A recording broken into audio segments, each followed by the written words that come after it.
Bien, entonces, como les dije, en esta clase, que es la tercera, vamos a estar viendo dos temas muy importantes. La primera que vamos a tratar es referente a cuáles son las facultades que hacen al hombre un ser moral, ¿no? Y la segunda parte vamos a estar viendo cuáles son las características del hombre antes de la caída, ¿no? Su estado original, por decirlo así. Estas dos cosas nos van a ayudar para poder entender por qué el ser humano es como es, ¿no? Ya hemos visto en las clases anteriores algunos temas importantes como, por ejemplo, la imagen de Dios en el hombre. ¿Qué es la imagen de Dios? ¿Qué es la imagen de Dios? Y ya estás como confusión. Ah, no, pero me he equivocado, le he puesto a otra persona. Perdón. Sí, tienes razón.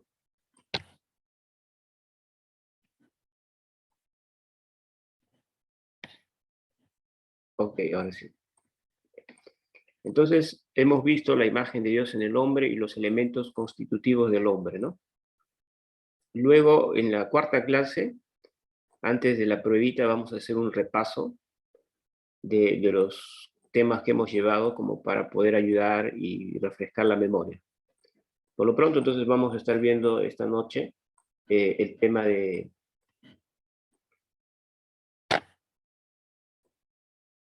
la naturaleza moral del hombre.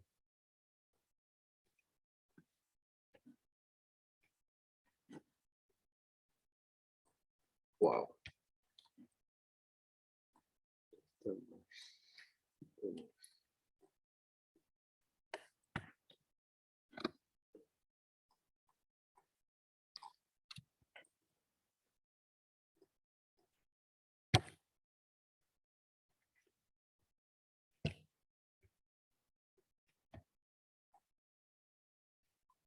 ¿Se puede ver ahí, por favor?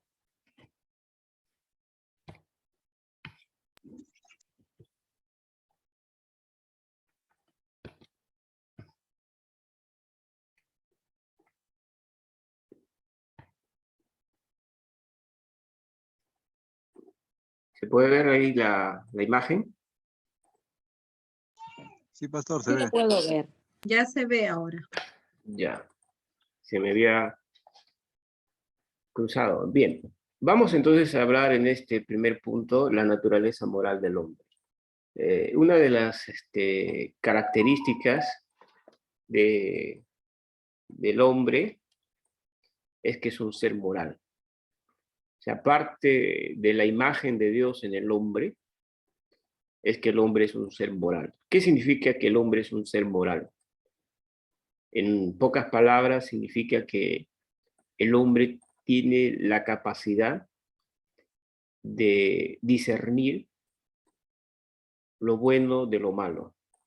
O sea, el hombre es el único ser que tiene conciencia del bien y del mal, por decirlo así. Por ejemplo, un animal, cualquiera que sea, no tiene conciencia del bien y del mal. El ser humano sí. Un león que se come a un bebé, a un animalito, a una cebra bebé, él no tiene sentimiento de culpa porque él no ha cometido un crimen, simplemente sigue sus instintos naturales, ¿no? Y por ejemplo, un, un padre, un animal, un león, cuando se junta con otra leona y haya que la otra leona ya tiene leoncitos bebés, el león, ¿qué es lo que hace? Va y mata a los leoncitos bebés porque él quiere tener su propia descendencia.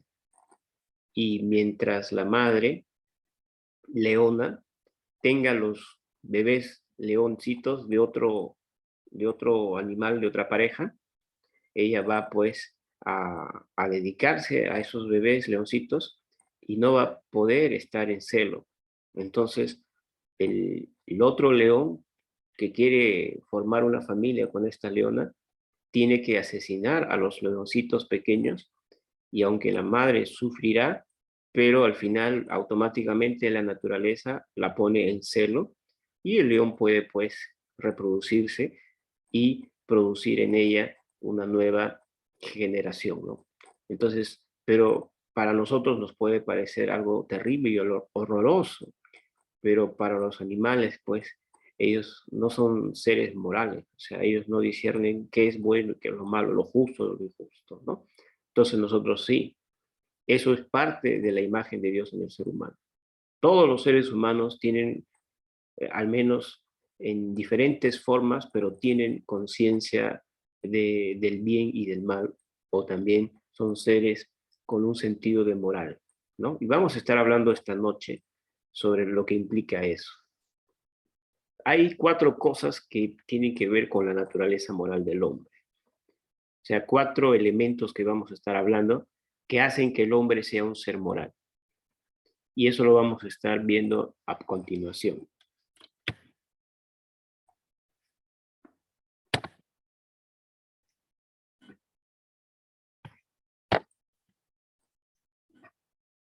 Bien. Número 1. Hay facultades específicas en el hombre que lo hacen un ser moral, un ser moral. Estas facultades son 3: la inteligencia, el sentimiento y la voluntad.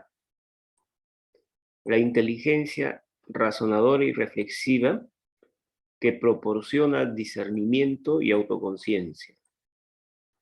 El sentimiento o sensibilidad que suministra apreciación de la belleza y la voluntad capaz de autodeterminación espontánea hacia una decisión responsable. Vamos a explicar un poco este tema. Cuando hablamos que el hombre es un ser moral, perdón, hay 3 aspectos o 3 facultades que tienen que ver con ese tema.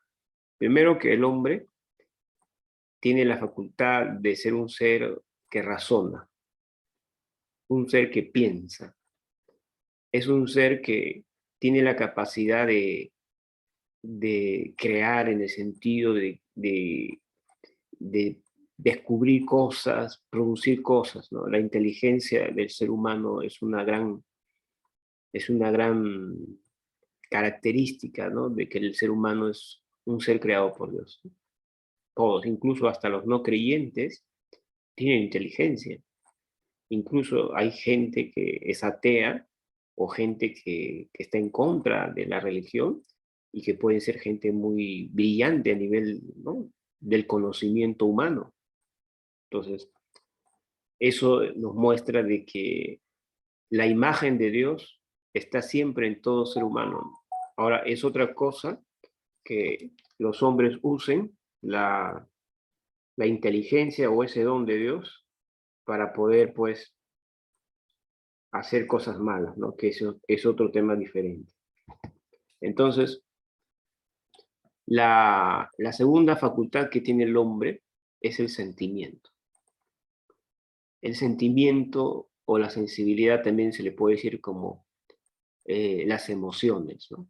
El sentimiento tiene que, como su nombre dice, tiene que ver con la idea de sentir algo, experimentar emociones.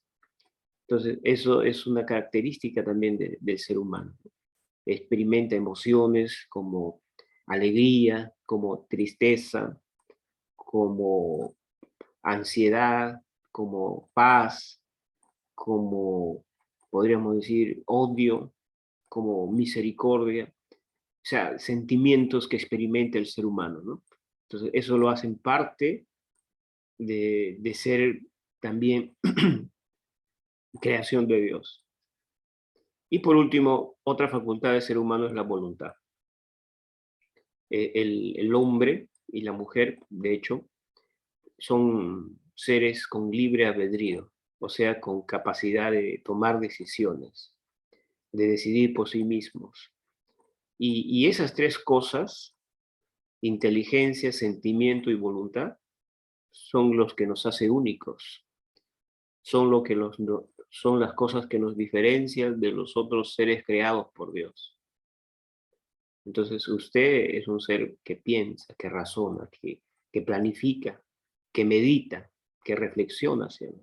Usted es un ser que siente, no es un robot sin sentimientos, no es una roca.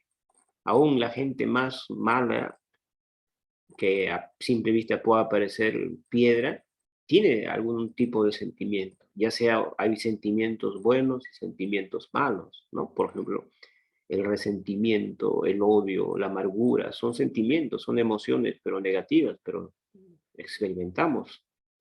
Y por último, pues la voluntad. Entonces, usted y yo tenemos esas tres cosas: inteligencia, sentimientos y voluntad. Y esas tres facultades tienen que ver, pues, con lo que somos seres morales. O sea, somos seres morales o seres que disciernen el bien y el mal, que tenemos conciencia de lo que es justo y de lo que es injusto, sabemos eso, gracias a la inteligencia, a la voluntad y a los sentimientos. Ahora, vamos a ver también aquí un pequeño dato. Por medio de estas tres facultades que hemos visto hace un rato, el hombre puede captar la verdad, la belleza y el bien, la lógica, la estética y la ética. Estas facultades hacen del hombre un ser moral. Vamos a explicar un poco. Las tres facultades que hemos dicho hace un rato, que tienen que ver con la inteligencia, el sentimiento y la voluntad, nos permiten poder ver o captar tres cosas. Por medio de la inteligencia podemos nosotros conocer la verdad. Por medio de nuestras emociones y sentimientos, nosotros podemos entender qué es la belleza, ¿no? Cuando vemos, por ejemplo, un paisaje bello, hermoso, cuando vemos una pintura, ¿no? Entonces nosotros nos admiramos de la belleza, ¿no? Cuando de pronto vemos, ¿no? A un bebé recién nacido o a tu propio hijo, bebé, que te sonríe, que te dice papi, mami, tú que llegas del trabajo o que has tenido un día tan terrible que te ha hecho sentir mal, la simple sonrisa, la voz de tu hijo, de tu hija, eh, te quita todo, ¿no? Todo ese malestar, ¿no? Porque somos seres que percibimos la belleza a través de los sentimientos.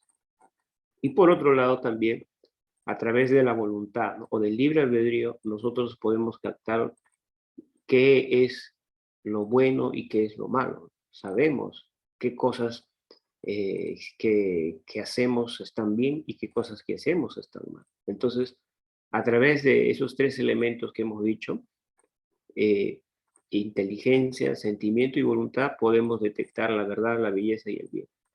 Y eso también tiene que ver con la lógica.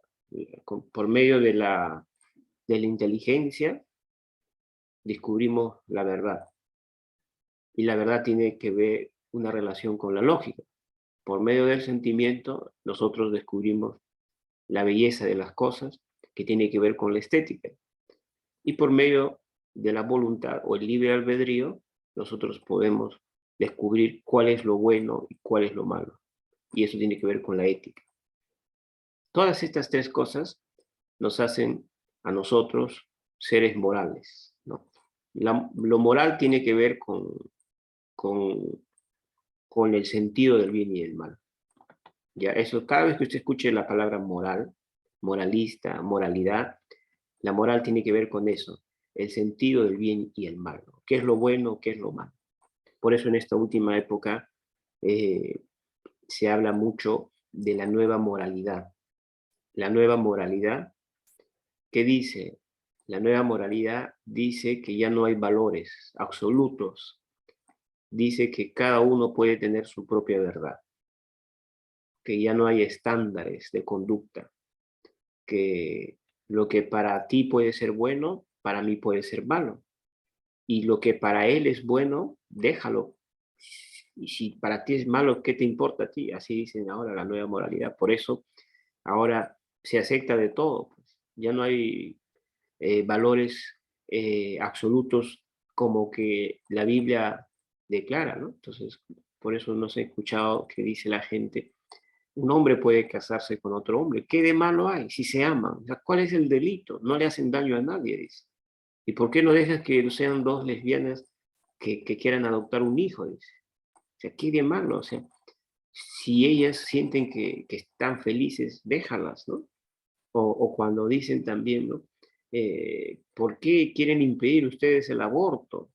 ¿Qué tiene de malo el aborto? Si es el cuerpo de la mujer, dice, es el cuerpo de la mujer. Si no quiere ella, ¿por qué ustedes quieren obligarla? Entonces, esa es la nueva moralidad, el sentido del bien y el mal desde otra óptica, ¿no? Nosotros, nuestra moral está fundamentada en la escritura.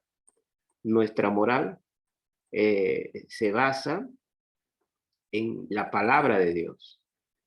Nosotros aceptamos lo que la Biblia dice que está bien y rechazamos lo que la Biblia dice que está mal.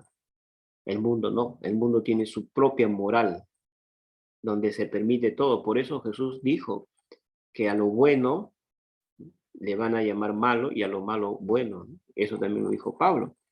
Entonces, cuando nosotros escuchamos la palabra moral, automáticamente usted tiene que imaginarse esta frasecita, el concepto del bien y del mal. Entonces, esto está en todo lugar. El aspecto moral está en todas las cosas. Y nosotros como seres humanos somos seres morales, porque sabemos discernir lo bueno de lo malo. ¿Y gracias a qué podemos discernir lo bueno de lo malo? Gracias a tres cosas: la inteligencia, el sentimiento y la voluntad. Esas son tres cosas importantes que usted debe tener ahí claro cuando de pronto se le pregunte, ¿cuáles son las facultades del hombre que lo hacen un ser moral? Usted tiene que decir, las facultades que hacen al hombre un ser moral son la inteligencia, el sentimiento y la voluntad. Esas tres cosas son lo que hacen al ser humano un ser moral. Bien, vamos a seguir leyendo aquí. Mientras el animal se guía únicamente por el instinto, el hombre posee una capacidad de abstracción que le permite proponerse un fin, arbitrar los medios necesarios y útiles para tal fin, establecer una escala de valores, recibir unas normas de conducta, responsabilizarse de sus acciones y adquirir conciencia del deber. Es lo que se les comenté hace un rato, ¿no? Un animal se guía solo por su instinto. Por ejemplo, usted ve los perritos cuando están en época de celo, un perro macho puede pisarse con todas las hembritas que hay y, y él no tiene sentimiento de culpa, o sea, no se le puede juzgar de que es un perro, ¿no?, infiel. ¿Por qué? Porque no tienen ellos conciencia del bien y del mal, ellos no son seres morales, ellos simplemente se guían por su instinto. Entonces, y así cualquier tipo de animal, incluso hasta los chimpancés que dicen que tienen una inteligencia primitiva, esa inteligencia o esa pequeña capacidad de pensamiento muy rudimentaria que tienen los chimpancés, los monos, es gracias a su instinto, no a la capacidad de razón que puede tener el ser humano. Los loritos, usted ha escuchado hablar de los loritos, cómo pueden aprender, ¿no?, ciertas palabras, ¿no?, canciones, ¿no? Pero y algunos dicen, wow, son inteligentes. Es una inteligencia en estado bastante rudimentario, primitivo, pero no se basa en una inteligencia basada en la razón como el ser humano. El hombre tiene inteligencia basada en su capacidad de razonamiento. Entonces, el ser humano razona, reflexiona, medita, y eso no pueden hacer ningún tipo de otro ser como los animales. Por eso el hombre se propone un fin. ¿Cuántas veces usted se ha propuesto una meta? Se ha propuesto a fin de año, este año que viene me compro un televisor, este año que viene saco mi título o este año que viene termino mis estudios de teología. Me propongo un fin, una meta. No solo me propongo la meta, sino también me consigo los medios necesarios y útiles para lograr esa meta. Como por ejemplo, si yo me propuse estudiar teología, entonces digo, bueno, me voy a preparar, ¿no? Voy a organizar mis tiempos, mi semana, ¿no? Y voy a disciplinarme para poder, ¿no? Cumplir con mis deberes. Entonces, no solamente te pones una meta o un fin, sino que te buscan los medios, ¿no? Para poder lograr ese fin. También tú tienes la capacidad de establecer una escala de valores. Tú sabes cuáles son tus valores más importantes. En tu caso, como cristiano, tu primera prioridad es Dios, ¿sí o no? Esa es tu primera prioridad, Dios sobre todas las cosas, tu comunión con Dios, tu relación con Dios. ¿Qué otra escala de valor tienes? Tu familia es un bien, es un don de Dios. Con tu familia tú debes demostrar más que cualquier con otro tus cualidades de cristiano, ¿no? Porque de qué vale ser un buen creyente en la iglesia, en la comunidad, pero en el hogar ser ¿no? Un desastre, ¿no? Entonces la escala de valores que uno tienen un orden, Dios, familia, después mi persona, ¿no? Después también el ministerio que Dios me ha dado, en fin. ¿Qué más? Recibir normas de conducta. Nosotros podemos entender ciertas normas de conducta. Y por último, responsabilizarse de sus acciones. O sea, los niños no son responsables de sus acciones, pero los adultos somos responsables de nuestras acciones. Incluso la ley dice que un individuo a partir de los 18 años ya responde por sus actos. Y si comete pues una infracción a la ley, debe pagar a partir de los 18. ¿Se da cuenta usted?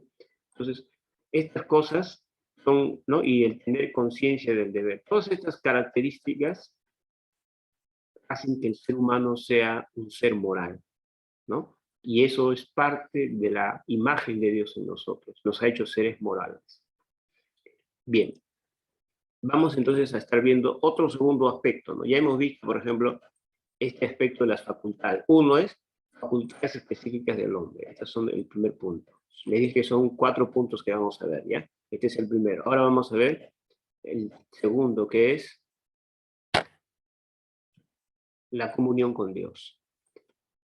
Este es el segundo aspecto que también nos hacen seres morales. No solamente la inteligencia, el sentimiento y la voluntad, sino también la capacidad de tener comunión con Dios.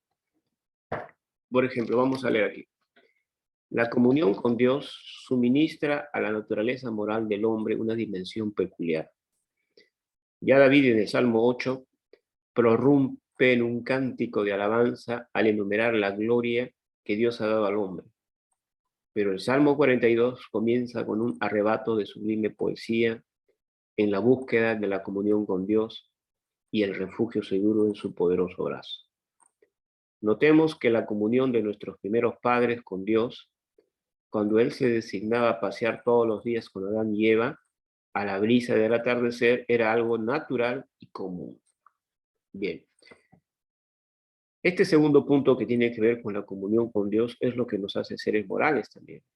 Usted ha leído Génesis, la Biblia nos dice que Dios, dice, se paseaba, dice, en medio del huerto, dice, y hablaba con Adán, hasta que un día Dios buscó a Adán y no lo encontró. Dice que Adán, al oír la voz de Dios, dice que se escondió, dice, ¿no?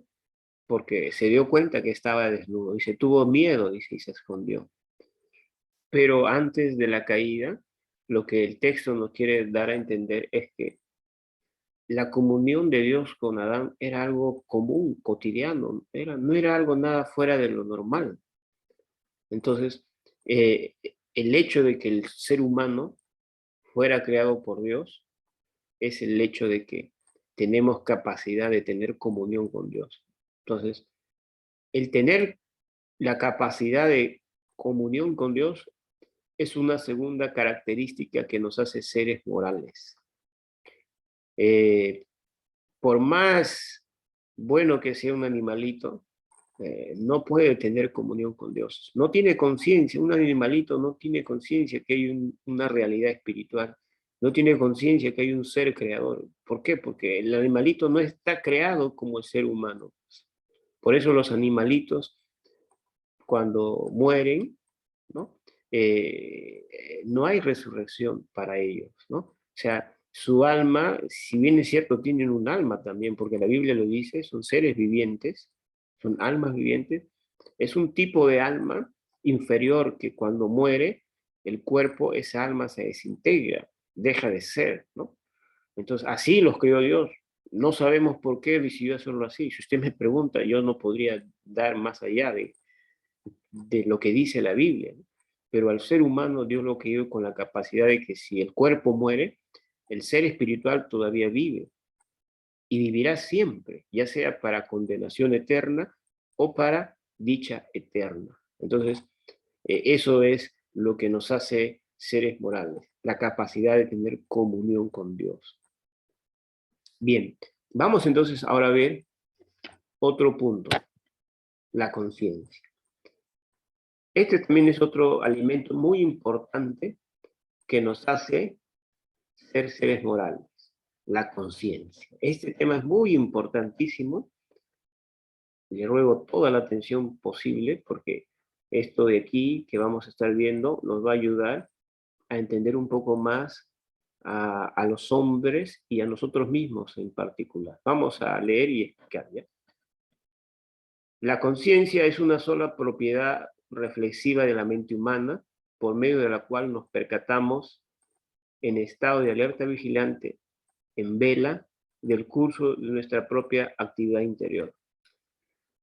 Ya, la conciencia, como hemos visto, es una cualidad, ¿no? de la mente humana que nos permite la reflexión, ¿no? La introspección, ¿no? O el autoanálisis. Y por medio de ese autoanálisis o esa reflexión, nosotros nos percatamos de este aspecto, de nuestra propia actividad interior. O sea, por medio de la conciencia, nosotros podemos ver qué es lo que ocurre en nuestro mundo interior. Por ejemplo, cuando usted va a la iglesia, usted en una iglesia, está siempre ahí viviendo en las actividades de la iglesia, la gente o los hermanos ven de usted la fachada exterior, ¿sí? Ven de usted, no me refiero a la vestimenta, sino a su personalidad, a su carácter, ven lo que usted le muestra.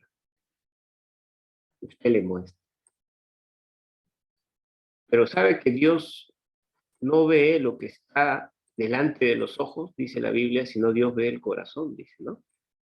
Dios ve el corazón. Entonces, la gente de alrededor nuestro no conoce nuestro mundo interior. Los únicos que conocemos nuestra propia actividad interior somos nosotros a través de la mente, cuando hay una reflexión. Entonces, la mente reflexiona enfocándose en la actividad interior. Eso es lo que hace la conciencia. Por eso algunos dicen en broma a veces, la conciencia te remuerde, ¿no? Han escuchado hablar que dice, ¿no? Esa conciencia de cómo está, ¿no? Pues, entonces, la conciencia es aquello que nos hace reflexionar y nos hace ver nuestro propio mundo interior. Vamos a seguir leyendo y explicando. La conciencia comporta un juicio moral y un mandato ineludible, aun cuando la conciencia no llegue a ser ni una ley ni un comisario de policía. En otras palabras, a la conciencia no le compete el poder legislativo ni el ejecutivo, sino el judicial. Por eso, la conciencia tiene dos funciones. Uno, acusar o excusar, y dos, instar. Vamos a explicar todo esto de aquí, ¿ya? Nosotros hemos escuchado las noticias casi siempre y vemos que nuestro país, ¿no? Y como cualquier país moderno, tiene tres poderes del Estado, ¿no? Poder ejecutivo, poder legislativo y poder judicial. El poder ejecutivo nosotros lo conocemos como el gobierno de turno, ¿no? Como el presidente y su junta de ministros, ¿no? En este caso, por ejemplo, Castillo y todos los ministros que están, los funcionarios del gobierno. Ese es el poder ejecutivo, viene de ejecutar, ¿no? Ejecuta, hace que se cumplan las leyes.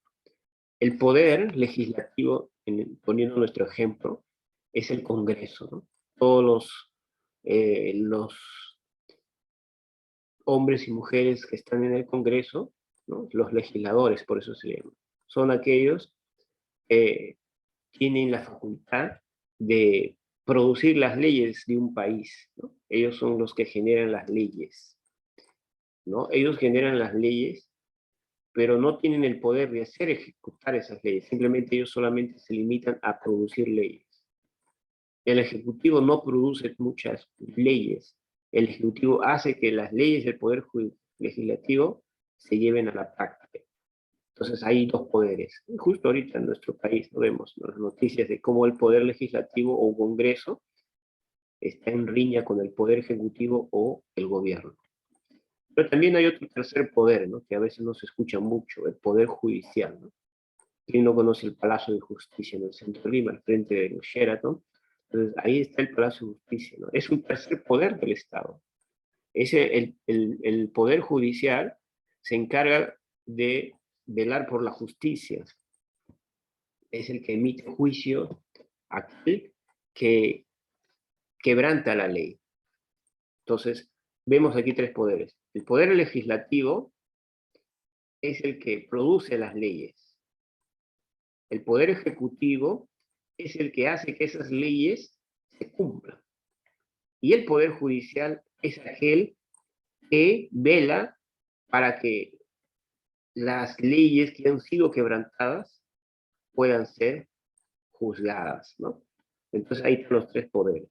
Ahora, la conciencia no es tanto un poder legislativo, o sea, la conciencia no tanto produce leyes en tu corazón, ni tampoco hace que se ejecute, sino la conciencia es como un poder judicial, es decir, juzga, ¿ya? Esa es la palabra clave, la conciencia juzga, está juzgándonos allí en nuestro profundo ser, ¿no? Y la conciencia juzga de dos formas. Primero, acusando o excusando. Por ejemplo, nos acusa cuando usted, vamos a suponer, llegó a la iglesia y su pastor le dijo, hermano, ¿por qué no has venido del ayuno la vez pasada? Y usted dice, uy, pastor, es que se me hizo tarde y me olvidé. Pero usted no se le hizo tarde, usted en el fondo no tenía ganas, quería comer un buen desayuno y un buen almuerzo ese día, entonces su conciencia le dice, has mentido, has faltado la verdad, te está acusando a la conciencia.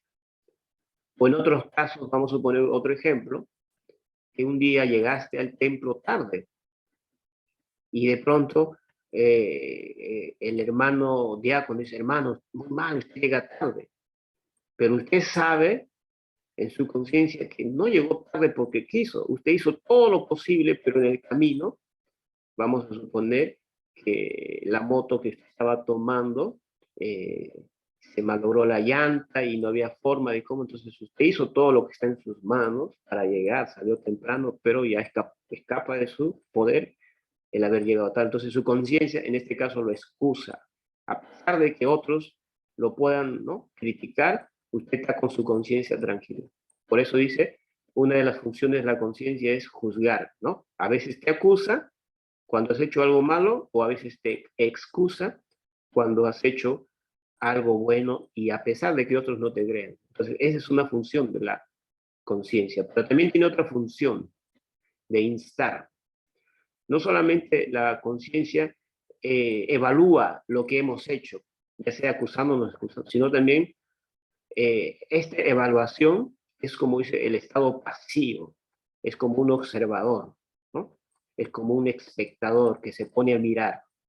La conciencia no solamente tiene un estado pasivo o de observador, sino también activo, es decir, nos insta. Por ejemplo, cuando dice tú un domingo o un día X te levantas y una voz te dice, ora al Señor un rato, ¿no? O de repente en otro momento del día y una voz te dice, lee tu Biblia, que estás aquí en el celular tanto tiempo con las redes, lee tu Biblia. Entonces, la conciencia te insta, ¿no? Es como que te exhorta a hacer algo, ¿no? A hacer algo bueno y a evitar algo malo, ¿no? Dice, ora, te dice. ¿Qué haces allí perdiendo el tiempo? Lee tu Biblia. Entonces la conciencia tiene dos funciones. La pasiva, que es un simple observador. Observa para acusar o para excusar.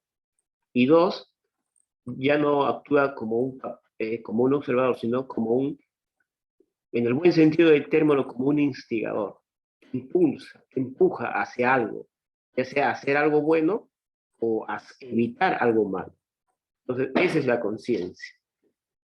Muchas veces ustedes han visto en los dibujitos animados, cuando una persona está yendo a hacer algo y está en una indecisión, ¿no? Y se le presenta a un costadito del hombro un diablito y le dice, mira, haz esto, haz lo otro. Pero al otro lado se le aparece un angelito y le dice, mira, haz esto, lo otro. Entonces ambos le dicen qué hacer y él está así como, ¿no? Como en un estado así de indecisión. Por un lado quiere hacer lo malo, pero por otro lado quiere hacer lo bueno. Entonces es como que si hubiese dos voces que lo empujan a algo, igualito. Es algo así parecido a la conciencia, ¿no? No solamente observa, evalúa lo que has hecho, sino que también te insta, te impulsa, te empuja a hacer algo bueno o a evitar algo malo. Entonces, esos son los dos aspectos de la conciencia. Por ejemplo, aquí, ya hablando un poco más teóricamente, dice, es descriptiva cuando excusa o acusa sobre algo ya hecho. O sea, hablando del pasado, ¿no? Entonces, todos somos testigos de que eso es una realidad. ¿Cuántas veces nosotros, hermanos, hemos hecho algo y nuestra conciencia nos ha acusado? Nadie lo supo, tú solamente lo has sabido. Una palabra, un gesto, algo que pudiste haber hecho y no lo hiciste. Entonces la conciencia ya está, te acusa. Pero a veces también la conciencia te excusa. Entonces, tú sabes que no has querido hacer algo malo y tú estás con tu conciencia tranquila. Entonces, esa es una función descriptiva, ¿no? Pero también es impulsiva cuando te incita, en el buen sentido del término, a obrar lo bueno y evitar el mal. Cuando te dice, vamos, hoy es domingo, día del Señor, tienes que ir al culto. ¿Qué cosa? Tienes otros días para irte a pasear y justo hoy día quieres irte al cine o quieres ir, no, hoy es día del Señor, ve al culto, te dice, ¿no? Entonces la conciencia nos empuja, incita, nos exhorta a hacer lo bueno y a evitar el mal. Entonces, ¿se da cuenta cómo es la conciencia? Entonces, la conciencia tiene que ver, ya para hacer una pequeña, un pequeño resumen, la conciencia es un trabajo de la mente humana, por medio de la cual uno reflexiona. ¿Reflexiona sobre qué? Sobre nuestra actividad interior, cómo está nuestro mundo interior. Por eso nadie puede saber qué es lo que hay en el mundo interior de otro. Ahora la conciencia es como una especie de poder judicial que tiene que ver con el juzgar. Juzga, ya sea para acusar o para excusar, o también para impulsarnos a algo. O sea, no solamente la conciencia es un observador, ahí está en la tribuna observando, sino es un participante activo también que te impulsa a lo bueno. Entonces, ¿se da cuenta cómo es la conciencia? Vamos ahora un poquito a ahondar un poco más sobre la conciencia, ¿ya?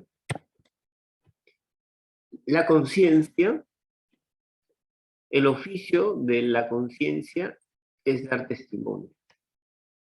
O sea, es confirmar algo, ¿no? Es como que la conciencia habla, por decirlo así, ¿no? Simbólicamente, esa voz que nos habla. Ello no quiere decir que su testimonio sea siempre fehaciente, puesto que la función de la conciencia no es sentar normas morales, sino aplicar a los casos concretos y particulares las normas de la razón moral, y ésta puede estar mal formada. Por eso, no es la conciencia la que hay que educar, sino la razón moral, con sus principios morales y su escala de valores, puesto que la conciencia sigue ciegamente la razón moral. Vamos a explicar todo esto en otras palabras. ¿Qué significa? Que una de las funciones fundamentales de la conciencia es dar testimonio, o sea, es confirmar algo, es hablarnos algo al corazón, es una voz que nadie lo oye, solo tú y yo podemos oír. Ahora, la conciencia solamente da testimonio, o sea, la conciencia no, no establece normas morales, o sea, no te dice cuáles son las cosas, por decirlo así, que, que tienes que hacer en el sentido de que está bien o está mal, ¿no? Te explico. Eh, la conciencia, la conciencia, más bien juzga en función de la razón. A ver cómo les explico. Hay gente en el mundo, que no tiene a Dios, que no tiene a Cristo, y que tiene la conciencia cauterizada. Entonces, su conciencia a ellos les da testimonio de que no hay nada malo en lo que hacen. Vamos a poner un ejemplo. Un hombre del mundo, los hombres del mundo.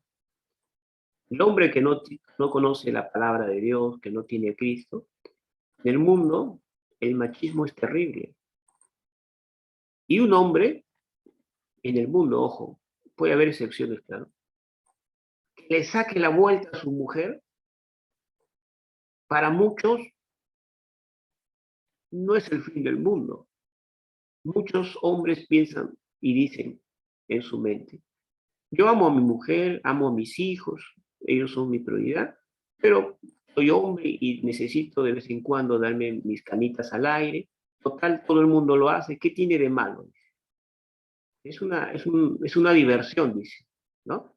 Y algunos hombres del mundo se van pues con los amigos, se van con las mujeres ajenas y mal llegan a su casa y están con su esposa y sus hijos y todavía dice: yo amo a la querida, le dice, por si acaso esto es una diversión. Yo tengo mi mujer, mi familia, mis hijos, yo amo a mi familia, mis hijos, y esto simplemente es una diversión. Entonces, ¿qué significa?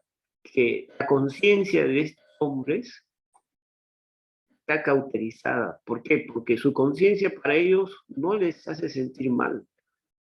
¿Por qué? Porque la conciencia se basa en la razón. Es decir, que ellos en su mente, en su ser pensante, en su cabeza, en su razonamiento, su moral es diferente a la nuestra. La moral de un hombre y de una mujer del mundo es diferente. Ellos en su razonamiento humano dicen: no tiene nada de malo, no tiene nada de malo que un hombre de vez en cuando se vaya con otra mujer mientras siga amando a su esposa, siga cubriendo las necesidades de su familia. Entonces, hay hombres que pueden estar acostándose con otra mujer un fin de semana y en la siguiente semana se va a pasear con su familia de vacaciones y no tiene el más mínimo sentimiento de culpa. Estamos hablando de mundanos, ojo. Claro, puede haber excepciones, sí, hay excepciones, pero estamos hablando de la mayoría. ¿Por qué? ¿Y qué pasa con la conciencia de ellos? Y aquí es lo que está diciendo, es que la conciencia no tanto te dice normas morales, sino la conciencia simplemente juzga en función a lo que tu razón acepta. Entonces, por decirlo así, la conciencia está debajo de la razón. La razón o el razonamiento mental de las personas es lo que dicta lo bueno y lo malo. Por eso dice, no hay que educar tanto la conciencia, sino la razón moral. Hay gente que dice, esa conciencia debe estar podrida, esa conciencia. Hay que educar, dice, hay que educar a los seres humanos. Y la educación es buena, pero no va a cambiar. La educación, como dijo alguien, tú educas a la gente y si no cambia su corazón o su mente, va a ser más malvada en lo malo. O sea, van a ser eh, más inteligentes a la hora de robar, más inteligentes a la hora de engañar. O sea, la educación sola no basta, ¿no? Nosotros eso ya lo sabemos. En el mundo piensan que la educación, la cultura es lo que va a salvar a la sociedad, pero una sociedad culta puede ser inmoral, ¿no? Los más grandes, los más grandes corruptos son la gente que está llena de profesiones, de dinero, ¿no? Muchos de los grandes ateos han sido pues pederastas, ¿no? O sea, gente que ha estado metida en la pornografía, en el trata de mujeres, en fin. Entonces, la educación por sí sola no basta, ¿no? Por eso es importante no tanto cambiar la conciencia de la gente, sino la razón, la cabeza, por decir, la mente, ¿no? Y eso también lo podemos aplicar dentro de la iglesia cristiana, ¿no? Cuando una persona viene a la iglesia por primera vez, su razón moral, o sea, sus razonamientos de qué es lo bueno y qué es lo malo, todavía está fresca. O sea, todavía para él hay, por ejemplo, una persona que recién viene a la iglesia, usted habrá conocido en sus iglesias un nuevo, puede tener un amor moroso para el Señor. Pero de vez en cuando se le escapa una mala lisura, una mala palabra. De vez en cuando hace algunos maniobras en su negocio, ¿no? Incorrectos. O sea, ¿por qué? Porque su razón, su mente, necesita ser transformada, renovada por la palabra. Y cuando la mente ha sido transformada, su conciencia va a empezar a juzgar en base a lo que dice la razón. Por eso no sé si te has dado cuenta en algunos hermanos, tú te has dicho, hermana o ese hermano, eh, está haciendo mal y él como si nada. Hay gente dentro de las iglesias que de pronto tienen ciertas conductas, ciertos comportamientos, ciertas formas de ser, y para ellos no tiene nada de malo. O sea, ellos están de lo más tranquilos. Por ejemplo, para ti, vamos a poner un ejemplo, para ti el ir a los cultos es de cajón, es una actividad propia de un creyente. Para ti, por ejemplo, el servir en la iglesia o el llegar a la hora es algo importante. Para otros no. Y no se sienten culpables. Tal vez cuando tú faltas al culto, claro, sin una razón válida, tú te sientes mal. ¿Cómo pude faltar? Pude haber ido, pero más me ganó el deseo de quedarme a comer o de ver una película o de salir a pasear. Entonces tu conciencia ahí. Pero hay gente que hace ciertas cosas y la conciencia no le dice nada. ¿Por qué? Porque en su mente, en su razonamiento, todavía hay ciertas cosas que necesita ir cambiando. Entonces, la clave en las iglesias está cambiar no tanto la conciencia, sino el razonamiento, la mentalidad, el microchip que está en el cerebro, ¿no? Cuando el cerebro, hablando en forma simbólica de un creyente, ha sido bien influenciado por la palabra de Dios, su razón moral va a cambiar. Entonces, él va a estar acorde, sus pensamientos y su razón va acorde a la escritura. Y por eso esa conciencia va a ser una buena conciencia. ¿Por qué? Porque la conciencia se basa bastante en la razón moral. La conciencia te da testimonio nada más. La conciencia no es el jefe, por decirlo así. La conciencia es como alguien que te habla. Por eso la clave está en las iglesias y en la sociedad, cambiar no tanto la conducta externa, sino la mentalidad. Por eso Satanás quiere atrapar la mente de la gente, la manera de pensar, los procesos mentales. Por eso usted ha escuchado hablar de la ideología de género. La ideología de género, ¿qué pretende? Atrapar la mentalidad de los niños, para que ellos puedan aceptar que no tiene nada de malo dos hombres besándose o dos mujeres, ¿no?, casándose. No tiene nada de malo, pues, las prácticas abominables del mundo, ¿sí? Porque si tú, por decirlo así, le lavas el cerebro a alguien, ya hay gente que ya hasta puede matar y no tiene sentimiento de culpa. ¿Por qué? Porque la conciencia está mal. No, la conciencia sigue lo que dice su razón. Entonces, cámbiale la razón, cámbiale la mentalidad, cámbiale la cabeza, por decirlo así, y su conciencia va a seguir lo que dice su razón. Por eso ya estaremos hablando de que eh, no es bueno un creyente, la conciencia, y casi menos, voy a hacer una pausa porque es importante aquí.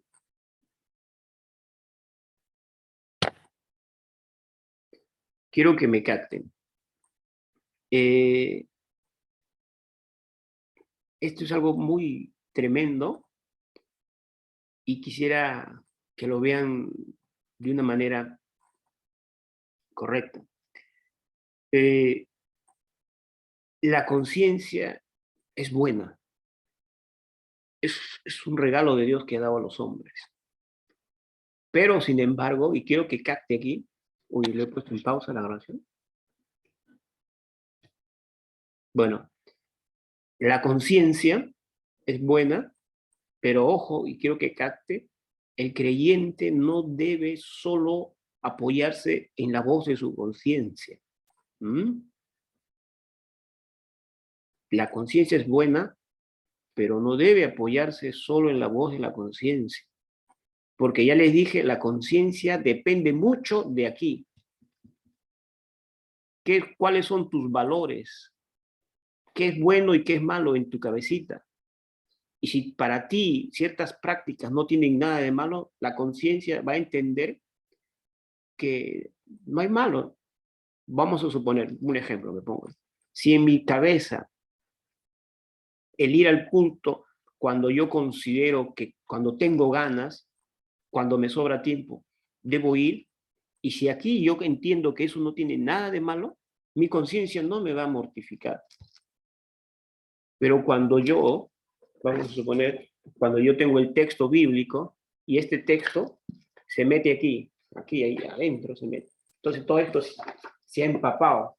Entonces ya mi razonamiento moral va cambiando. Entonces yo entiendo que hay ciertas cosas que antes las hacía, pero que ahora por el texto sé que no debo hacerlas. Y cuando incumplo eso, mi conciencia empieza a hablar. Por eso Pablo, ¿se acuerdan que habla de la gente que tiene la conciencia cauterizada? ¿Qué es cauterizar algo? Cauterizar es cuando tú tienes una herida y a veces tienen que quemarla para que ya sea insensible y tú ya no sientes nada. ¿Por qué? Porque se ha cauterizado, le ha aparecido una sobrecarga. Entonces Pablo dice, hay gente que tiene la conciencia cauterizada, dice, ¿no? Y que ya la conciencia no le dice nada. ¿Por qué? Porque es la mente la que está aquí. Entonces, por eso Dios dice, tienes que tener la mente de Cristo. La meta del creyente de todo creyente es la mente de Cristo. Muchas de las cosas que usted y yo hago, a veces, de pronto no están acorde con lo que Dios quiere, pero como yo no tengo conciencia todavía de eso, las sigo haciendo. Entonces, Por eso los que van madurando más en la fe tienen cierta forma de pensamiento que los que están empezando. Un nuevo puede cometer muchos errores a pesar de que ama al Señor. Tú ves un nuevo ama al Señor, llora y quiere servir, pero de pronto un mes lo puedes ver ahí, borracho o nuevamente en la fiesta, si es joven. Entonces tú dices, ¿qué pasó? Porque es un nuevo, falta todavía renovar su mente. Pero un adulto que está en la fe va creciendo, su mentalidad va cambiando. Los que ya tienen tiempo en las cosas del Señor pueden confirmar eso. Lo que tú ahora conoces 5 o 10 años atrás, a veces tú no entendías y ahora conoces.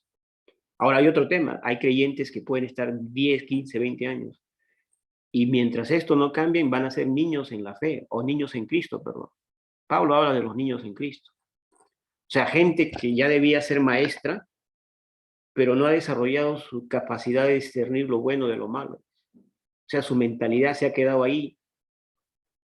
Entonces, sí, el tiempo ayuda a madurar, pero no necesariamente garantiza la madurez, porque una persona puede estar mucho tiempo en el Evangelio, y si no ha dejado que el texto entre a su vida, entonces sus pensamientos van a estar ahí. Entonces hay algunos que dicen, yo decido cuándo voy al templo y cuándo no. Para otros el ir al templo es algo de vida o muerte, es de cajón. Yo no puedo faltar un domingo, es día del Señor, debo ir a adorar a mi Dios. Hay gente que en su mayordomía es bien disciplinada. Y yo tengo en mi iglesia casos así. Gente que de pronto no tiene grandezas, pero es ordenada en su mayordomía. Pero gente que tiene empresas, negocios, gente próspera, que no.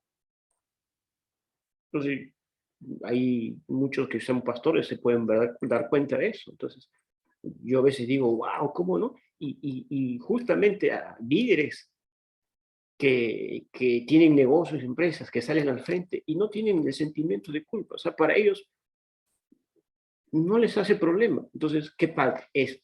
Entonces, a veces uno se quiere enojar. Ay, ¿cómo es él? No, no te enojes.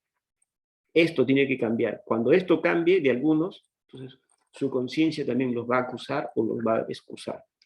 Entonces, ¿se da cuenta? El creyente debe guiarse siempre por la conciencia, no. O sea, la conciencia es mala, no. La conciencia es buena. Pero el creyente tiene otra cosa o sea, otra cosa mucho mejor que la conciencia, es la palabra de Dios. Porque, ¿se acuerdan? Dice que Pablo habla también de los que son débiles en la fe, que tienen la conciencia débil. ¿Cuál es la conciencia débil? Por ejemplo, hay hermanos que pueden pecar con Dios, contra Dios, fallaron a Dios, tuvieron una discusión en casa, con la mamá o con el cónyuge, o hicieron algo, ¿no? En la calle, se enojaron, ¿no? Entonces, ellos piden perdón a Dios, de corazón. Pero a pesar de pedir perdón a Dios, todavía la conciencia los sigue ahí molestando. Y no se sienten dignos de hacer algo. El pastor le dice, hijo, ayúdame con la lectura o toma parte en esto. Y dicen, no. Entonces, ¿qué pasó? Si ha perdido perdón a Dios y ya él en su mente sabe que Dios perdona, pero aún eso ahí la conciencia. ¿Por qué? Porque tiene la conciencia débil. Todavía le falta madurar. Entonces, Juan habla de eso, de que si la conciencia, dice, la conciencia te remuerde, mayor que la conciencia es Dios, dice, ¿no? Porque a veces hay gente, no sé si usted ha conocido casos de gente que tiene este problema del sentimiento de culpa, ya sea chicas o chicos, hombres adultos o mujeres adultas. Por fuera están normal, pero ellos muy adentro de su corazón se sienten culpables de algo. Y a pesar de que lo han presentado a Dios en oración, dicen, ¿cómo mentí? ¿Cómo mentía? Le mentí a mi jefe, o le mentía, o cómo pude hablar así a mi cónyuge, cómo pude hablar así a mi padre, a mi madre, me siento mal, dice. No todos, hay algunos. Entonces, su conciencia todavía, entonces, está afectada. Entonces, eso es otro tema, ¿no? La Biblia habla de que hay conciencias cauterizadas, endurecidas, hay conciencia, la buena conciencia, ¿no? La buena conciencia es aquella conciencia que se basa en una mente que está bien renovada. Por eso, ya saliéndome del tema, la clave está en la palabra. La palabra aquí está. Depende de ti y de mí si esta palabra la dejamos que tenga lugar aquí. Porque tú la puedes leer todo lo que tú quieras, yo lo puedo leer, pero si no dejo que este contenido haga nido aquí, hermano, mis pensamientos van a determinar muchas cosas. Por eso, el creyente maduro usa la conciencia como una guía, pero más que la conciencia es la palabra, porque la conciencia simplemente se basa en lo que la mente tiene aquí. Si para mí 1 más 1 es 3, entonces mi conciencia simplemente cuando yo diga que 1 más 1 es 4, me va a decir, no, está mal. ¿Por qué? Porque la conciencia se basa en la razón. Por eso hay gente en el mundo que hace lo que hace y no tiene culpa. ¿Qué tiene de malo? Mentir. En el mundo mentir es lo más normal. O en el mundo ostentar sus cosas. ¿Has visto cómo la gente se enorgullece de lo que tiene, la ropa de última, las zapatillas, el reloj? Entonces, para ellos es normal. No se sienten mal. Entonces, ¿se da cuenta usted? Bien, entonces eso es importante tener presente. El creyente no se basa en la conciencia para guiar sus pasos. Aunque la conciencia ayuda, es como un ayudante, pero no es el que define la última cosa. La conciencia da testimonio. Vamos a seguir leyendo esta parte. Dice, Pablo alude a los que tienen la conciencia cauterizada, o sea, cicatrizada con hierro candente, para que no sea sensible, como en carne viva, a los alabonazos de la voz interior. Entonces, usted ha escuchado hablar de también que el texto dice, cuando oyereis la voz del Espíritu, no endurezcáis vuestros corazones, como en el día de la provocación en el desierto, dice, ¿no? Cuando el pueblo me provocó, dice, y yo me disgusté con ellos, y los hice vagar por 40 años, dice, y en mi ira dije, no llegarán a la tierra prometida. ¿Por qué? Porque era un pueblo, ese pueblo Israel, que en el desierto pues desconfiaba de Dios, y a cualquier pequeño problema ya querían volverse a Egipto, ya se quejaban, ¿para qué hemos venido? Primero dicen, no hay agua, después no hay comida, después mucho calor, después los enemigos nos van a atacar, y Dios siempre, no tienen que comer, ya les dio un maná del cielo, pan de ángeles, dice el texto. En carne, ya carne, en agua, agua. Los proteja, los protejo con una nube delante, ¿no? Y en la noche, pues, una llama de fuego. Hasta que Dios ya se cansó, pues. ¿Se acuerdan de los espías, los 12 espías, cuando manda a Moisés?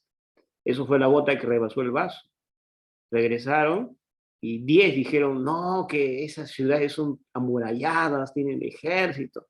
Yo pensé que iba a ser fácil, iba a ir y tomar el terreno. No, esos son gigantes, nos van a hacer añicos. ¿A dónde nos has traído, Moisés? Y solamente dos, Josué y Caleb, fueron los únicos que dijeron, sí, es cierto, tienen murallas, tienen ejércitos, son gente muy preparada, pero ¿qué? Dios nos ha prometido y hay que confiar en Dios. Hay que confiar, Dios no sé cómo hará y Dios nos va a dar la victoria, confiemos. Y así dijeron, dieron su informe. ¿Y la gente a quién le creyó? La gente, la multitud convocada ahí en medio del desierto le creyó a los 10. Y dice que ese día quisieron apedrear a Moisés y quisieron nombrar un líder para regresarse a Egipto. Vámonos a Egipto, ¿a dónde nos ha traído? O sea, ya Dios dijo suficiente. Dios lo llamó a Moisés, voy a destruir este pueblo, no te merece este pueblo. Ya me han cansado más de 10 veces, ya no lo soporto. Estoy parafraseando porque otro texto, ¿no? Y Moisés, uno de los líderes, ¿no?, de nuestro tiempo, diría, pues, ay, Dios mío, sí, ya me cansé de este pueblo, yo también. Dame otro pueblo que de verdad me respete, ¿no? Y la Biblia dice que Moisés se tiró al piso y dijo, Señor, por favor, ¿no? Si tú vas a eliminarlos, bórrame de tu libro, perdónalos. Estoy parafraseando, porque esto dice literalmente otras formas, ¿no? Pero, entonces Dios intercede, dice, se tira al piso y le ruega, por favor, Dios, ten misericordia. Y le dice, ¿cómo vas a destruirlo? ¿Qué dirán las naciones? Como que se pone a razonar con Dios, mira, porque ya tenía Moisés la mente, ¿no? Su razón moral estaba totalmente empapada de la voluntad de la palabra de Dios. Y Dios le dice, está bien, por tu pedido los voy a perdonar. Eso sí, ninguno de esos rebeldes me entra a la tierra prometida. Solo Josué y Caleb, porque confiaron en mí, los únicos que me honraron, porque para Dios la confianza es honra, hermano. Y por eso, pues, hasta murió el último, dice, de todos se murió. Y una nueva generación entró. Entonces se da cuenta, hermanos, cuando es la conciencia, cuando ya Dios te habla, te habla y te habla y te habla, y tú sigues siendo duro, tú tanto te has familiarizado con la voz de Dios que, que ya se endurece la conciencia. Por eso alguien dijo una vez, dijo, hubiera sido mejor nunca conocer, dice, ¿no? El Evangelio, que habiendo conocido, abandonarlo, dice, ¿no? Entonces, porque ya, por más que te prediquen y te hablen, está tan duro tu corazón, porque ya sabes incluso más que la abuelita. Un día dijo alguien, a mí me predicó una abuelita que no sabía nada, pero Dios usó a ella para convertirme, dijo un gran, ¿no? Un gran catedrático universitario. Entonces, cuán importante es el tema de la conciencia, ¿no? Entonces, cuando hablamos de conciencia, tenemos que ver con los criterios morales o juicios morales prácticos, que deberían ser el producto de una mente acostumbrada a ser dócil, con las antenas alerta a la voz de Dios y a la conducción del Espíritu Santo. Entonces, ¿cuál es la clave, hermanos? La clave no es tanto en la conciencia, porque la conciencia es una voz interior que nos da testimonio de algo. Tú tienes una razón moral o tu razonamiento, tu capacidad de pensar, acepta muchas cosas. Entonces la conciencia va a confundirse. Y si tú dices para ti 1 más 1 es 5 y estás convencido en tu mente de que 1 más 1 es 5, la conciencia te va a decir, bueno, ok. Y cuando tú de pronto digas después 1 más 1 es 4, la conciencia te va a decir, no, si tú mismo has dicho que 1 más 1 es 5, entonces te va a decir está mal, igualito. Si la razón dice mentir, mentir está bien de vez en cuando, y tú te lo tanto te has pensado y qué es eso, entonces cada vez que tú mientas, la conciencia no te va a dar, no te va a acusar, porque la conciencia se basa en la razón. Entonces, por eso dice, la clave no es educar la conciencia, sino la razón moral, con sus principios morales. Puesto que la conciencia sigue ciegamente a la razón moral. Entonces, esta es la clave que vamos a ver cómo hacemos subrayar, ¿no? Dice, la conciencia sigue ciegamente a la razón moral. Esta sería la palabra clave, hermanos. Ya, por eso usted y yo, mucho tiene que ver cómo está mi capacidad de razonamiento, ¿no? Mi razón debe estar empapada de la palabra. Por eso, bienaventurados los que leen la palabra con regularidad. Dichosos aquellos que siempre le dan tiempo a la lectura de la palabra. Porque tanto que la lees, hermano, tiene que ser un efecto. Pero los que leen poco la palabra, uy, uy, uy, se le va a complicar muchas cosas, hermano. Bien, entonces, eso es lo que hemos estado viendo, hermanos, con respecto al tema de la conciencia, ¿no? Bien, vamos entonces allá a terminar. Ahora vamos a ver el otro punto, la decisión responsable. Y aquí terminamos para hacer el break. La decisión responsable es el punto, dice. La naturaleza moral del hombre no incluye únicamente la conciencia del deber cumplido o postergado, y la voz precisa también que el hombre posea, y la voz precisa también que el hombre posea una voluntad capaz de escoger entre los motivos propuestos y de decidirse a orar de acuerdo con la opción escogida, dice. Para que la voluntad sea responsable, debe ser capaz de escoger entre varios motivos que se le ofrezcan. Aunque la desorientación psicológica causada por el poder congénito del pecado, así como por un vicio o un mal hábito, incline a la voluntad en la dirección determinada. ¿Qué significa que todo esto que hemos leído? Significa que no solamente para la naturaleza moral del hombre basta la conciencia o esa voz interior, sino también que el hombre posea una voluntad capaz de escoger entre los motivos propuestos. O sea, el ser humano tiene que tener una voluntad, permite escoger, que le permite decidirse. ¿Usted alguna vez ha ido a una notaría a hacer un trámite? Tal vez sí, tal vez no. Bueno, a los que han ido se recordarán, yo he ido muchas veces, los notarios a la hora de hacer la transacción de compra y venta de cualquier cosa, ¿no? El comprador y vendedor, siempre pregunta, ¿usted está consciente y toma esa decisión o sea, libremente? O sea, yo me acuerdo que una vez compramos una propiedad de una persona mayor,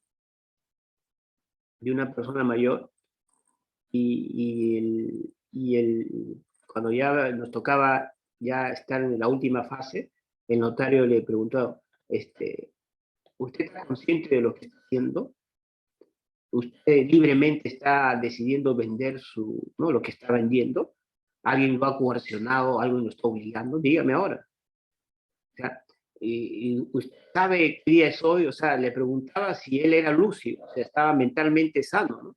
Porque cuando una persona no puede tener una capacidad de decisión o de escoger, entonces no está bien, o sea, su voluntad no es libre. Entonces, un notario no te deja. Y me acuerdo que yo tenía a mi abuelita también, que antes de fallecer estaba bien ancianita, y cuando queríamos hacer un trámite en la notaría, no le dejaban, porque ella no tenía libertad, dice, ya no discierne, ya no sabe diferenciar su familia del ajeno, entonces está tan anciana que ya no procede para que ella pueda firmar ningún documento. Entonces, mucho tiene que ver que la voluntad sea capaz de escoger, de decidirse. Entonces, ese es otro elemento, ¿no? Del ser humano. El ser humano tiene que tomar decisiones. Entonces, la voluntad sea responsable y debe ser capaz de escoger, dice, entre varios motivos que se le ofrezcan. Dice. Ahora, hay un tema. El pecado ha causado un efecto en la voluntad del hombre. El pecado, pues, en los seres humanos. ¿Por qué usted cree que hay gente que tiene vicios o tiene malos hábitos? ¿Qué son los vicios? Son prácticas autodestructivas. Usted seguro en su vecindario o por algún lugar hay un parque o lugares alejados. ¿No ve usted a gente drogadicta? ¿O conoce usted a un alcohólico? Gente que de pronto los alcohólicos no quieren estar en ese estado. ¿Cuántos drogadictos dicen, yo quiero salir de eso, pero no pueden? Recaen. ¿Por qué? Porque su voluntad ha sido tomada por el pecado. O sea, ya no tienen prácticamente libre albedrío en cierta forma.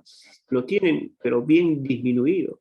El pecado ha causado en ellos, pues, un trauma que ahí involucra, pues, poderes espirituales, ¿no? Y que también se combaten con un poder más grande, que es el poder del Espíritu Santo, la oración, el ayuno. Y hay gente que tiene malos hábitos, no necesariamente tiene vicios. El mal hábito, por ejemplo, de comer, a decir basta, el mal hábito de, de, en fin, de dejar todo a última hora, o el mal hábito de no cumplir con sus palabras. En fin, malos hábitos que a veces lo doblegan. Hay gente que tiene el mal hábito de la puntualidad, de la impuntualidad. Llega tarde siempre a toda reunión y ya lo conocen, ¿no? Es un mal hábito. Pero él quiere cambiar, dice, yo quiero llegar temprano al culto, quiero cumplir con mi palabra a veces, porque el pecado no es que te quita la voluntad, pero sí afecta tu capacidad de decisión. Pero gracias a Dios que el Espíritu Santo siempre nos ayuda. Y aquí con este cuadro termino. Como quiera, que la moral tiene que ver con la conducta humana, lo que determina el destino final del hombre no es el intelecto, sino la voluntad. Esto es importante, ¿ya? Al final, la voluntad es también otro elemento importante, ¿ya? El destino final del hombre no lo determina el intelecto, a pesar de que hemos dicho hace un rato el intelecto es la base, pero al final es la voluntad, hermano. Es la voluntad, ¿eh? Porque hay gente que puede conocer toda la revelación bíblica,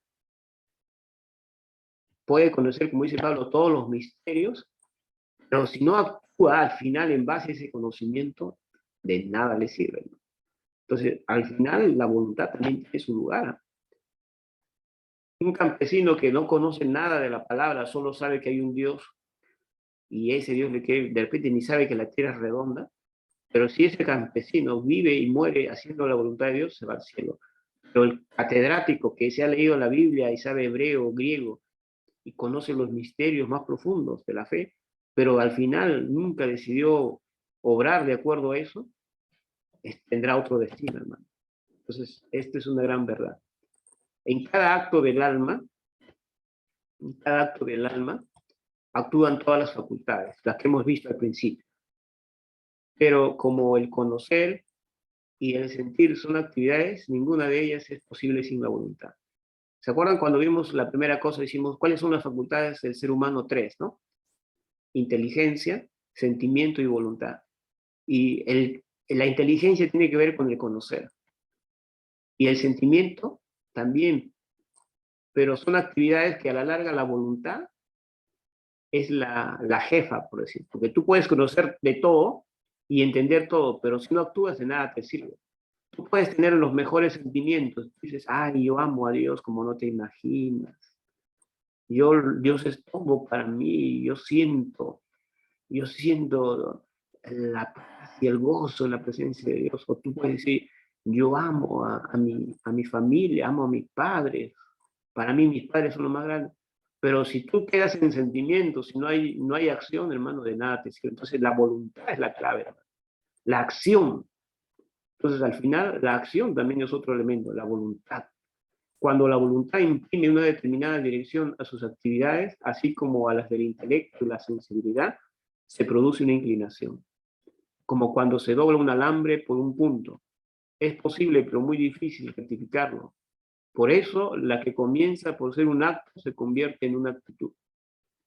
El, el seguimiento de las actitudes fundamentales modela el carácter moral de una persona. ¿Qué significa esto, hermanos? Que cuando la voluntad se hace común en ciertas cosas, afecta nuestro intelecto y nuestra sensibilidad. Por eso hay ciertas personas que de manera continua hacen ciertas cosas, ciertas cosas, ciertas cosas, y hay una inclinación. Hay inclinaciones buenas e inclinaciones malas. Por ejemplo, un buen hábito es el hábito de lavarse antes de dormir los dientes. Hay gente que tiene el hábito de lavarse los dientes. No sé si usted tiene ese hábito, sin falta, se lava los dientes ahí, sin falta. Hay algunos de pronto que no tienen esa costumbre. A veces sí, a veces no. Entonces, cuando tú haces algo de manera constante, constante, eso te produce una inclinación. Hay gente que tiene el hábito de orar todos los días, todos los días. Hay gente que tiene el hábito de leer la palabra todos los días, se saca tiempo, no sé cómo. Entonces, pero hay lo malo también, hay gente que tiene el hábito de estar ahí con el celular ahí todo el día, o el hábito, pues, de estar ahí con la tele, o el hábito de comer a todo tiempo. Entonces, hay hábitos buenos y malos, la voluntad tiene mucho que ver. Cuando uno ya hace con continuidad algo, se inclina, está inclinado, y a veces cambiar eso, esa inclinación, es bastante difícil. Este, no es imposible, pero sí muy difícil rectificar eso. ¿Y cómo lo podemos hacer? Cuando el Espíritu Santo nos ayuda. El único que puede hacer cambiar los hábitos y vicios es el Señor por medio del Espíritu Santo. Ustedes seguro han escuchado esta frase con la que termino. Siembra un acto y recogerás un hábito. Siembra un hábito y cosecharás un carácter. Siembra un carácter y recogerás un destino. Una voluntad inclinada no se puede cambiar con un golpe de volante o de timón, sino a través de un proceso más o menos lento de reversibilidad, el cual solo la gracia de Dios puede estar a nuestro alcance. Cambiar un mal hábito, cambiar una mala conducta, una mala costumbre, no es de un día para otro, pero sí se puede con la ayuda del Espíritu Santo, con la ayuda de Dios, hermanos. Amén. Entonces, ¿se da cuenta usted lo que hemos visto? Esto era el tema principal, la naturaleza moral del hombre. Entonces ya hemos visto la conciencia, la voluntad, ¿no? Y la capacidad de pensar, de la razón. Son elementos que nos hacen a nosotros, pues, seres morales. Bien, amado hermano, vamos a hacer una pequeña pausa y luego vamos a continuar. Amén. Ya estaremos haciendo unas preguntitas sencillas para ver cómo están captando. Los dejo entonces, nos encontramos en unos minutos. Bendiciones. Amén, pastor. ¿Cuántos minutos?